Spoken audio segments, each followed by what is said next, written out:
Hello YouTube. You won't see me do too many traditional response videos going forward.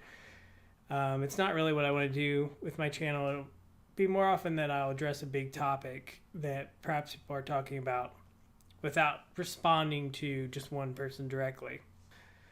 But one person who I never responded to on my old channel was Shoeonhead, and I just felt it was time to do a response video to Shoeonhead because she did a video about Islam, and I think it'd be a great meeting of the minds. So if you guys don't know who Anita Sarkeesian is, she is a feminist video game critic, though I don't think she talks about video games anymore, but that's what she used to do. And she would get mad at, like, video game characters having boobs, and video game characters being hot, and video games characters' hips moving when they walk, as if women's hips don't actually move in real life when they walk. I mean, I guess that's a fair characterization of Anita. Let's move forward. Oh, it was not really a surprise to see her, like, borderline defending Islam here. Ah, I see what you did there. Anita doesn't like sex, and Muslims don't like sex. And I haven't gotten into Islam because I don't know enough about it, and I feel like if you're gonna criticize something, you gotta know a lot about it, or else you look like a big dumbass. I have been waiting for this day for a really long time, so I'm prepared to help you out. This is a study Quran. It is annotated with notes on the translation and historical context to help you read it better. I got that one for you, and once you're done with that, this is a short introduction to Islam. This is a short introduction to Islamic history. This is a short introduction to Muhammad.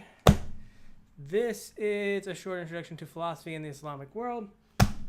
So once you're done with these, we can talk about further reading to expand, and then you'll be prepared to make your video. But honestly, it's like every other religion. It's easy to just wrong. Oh. So I'll put these over here. Okay.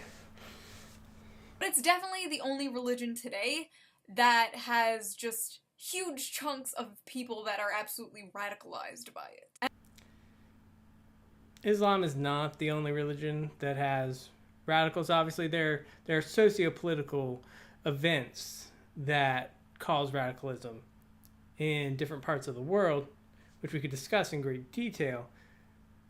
But there's Buddhist terrorists, which really makes no sense.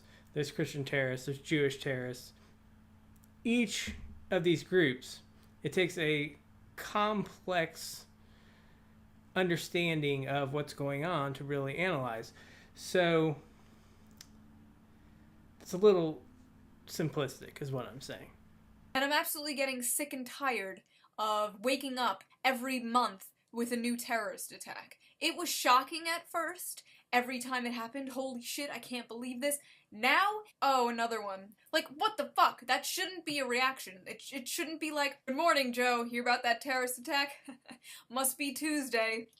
There are lots of white supremacists and other groups that commit terrorism in the United States. Terrorism in the past 20 years has been more committed by white people, according to groups that actually tally these statistics.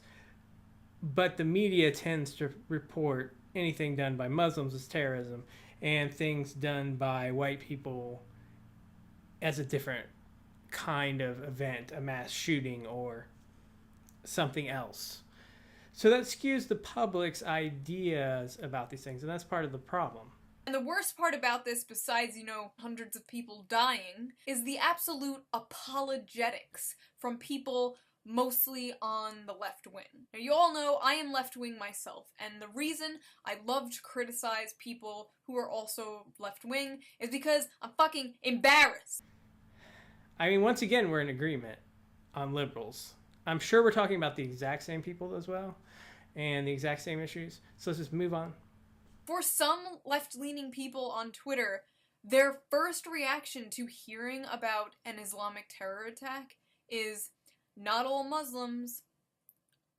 Even I stand with the Muslims. We know it's not all Muslims. If it was all Muslims, everyone would be dead. It's so pointless to be like, not all. Yeah, once again, like, I have no response. It's I'm just gonna have to concede this point to you. Just like those good Muslims are only reading the good parts of the Quran, the bad Muslims are reading the bad parts.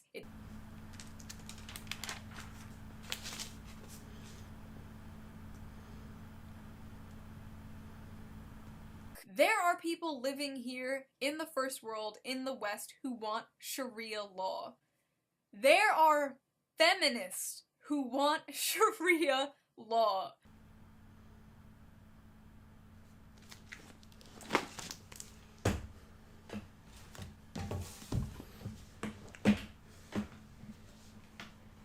Well, Sharia law is not what Fox News portrays it as. It's a religious court that people within the faith go to in order to have their disputes taken care of. This would be one of those books that deals with that, as well as this book.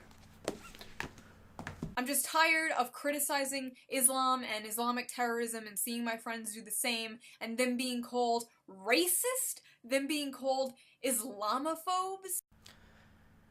There's a long history of imperialism by the West, the United States, European powers, particularly because the Middle East is an oil-rich region.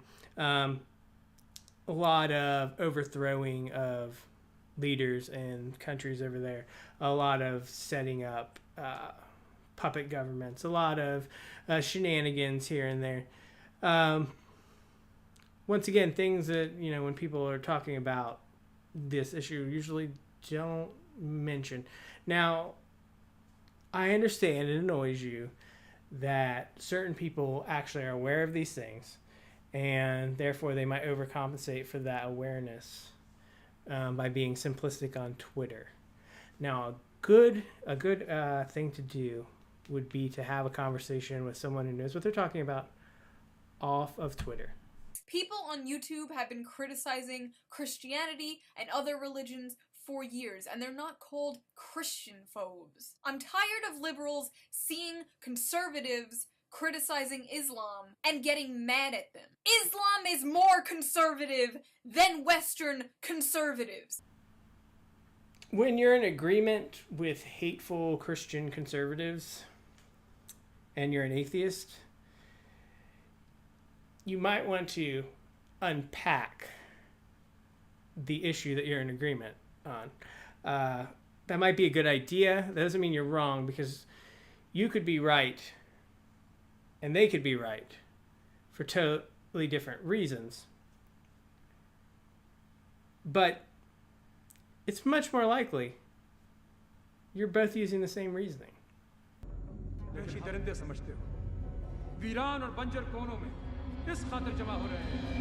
Anita, that actually happens. They actually do film people being held, just move on.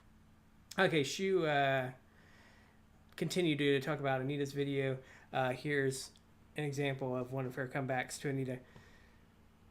So, I don't really want to go through that and discuss it.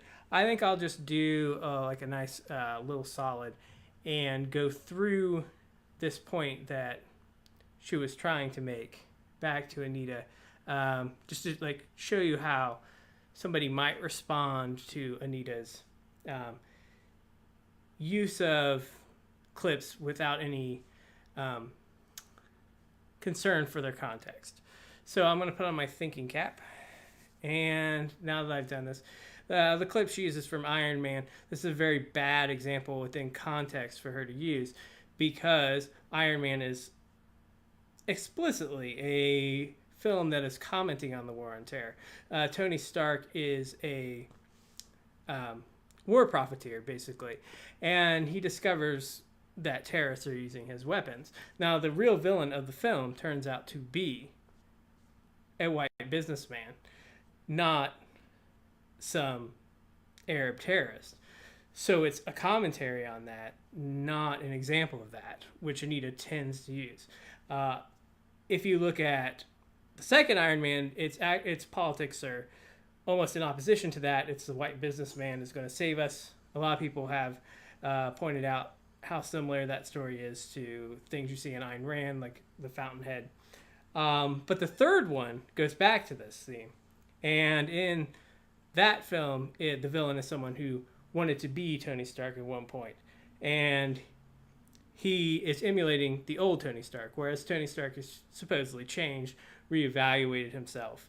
And therefore he's fighting his own self, which they used that twist where the Mandarin turned out to be just a puppet for the real villain, which angered comic book nerds, in order to illustrate that, like how the military-industrial complex and greedy capitalists actually create these problems in the first place, which would go back to what Shoeonhead is talking about.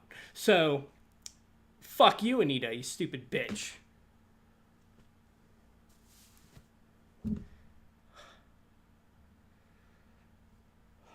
What have I done? Sorry, my thinking cap is malfunctioning.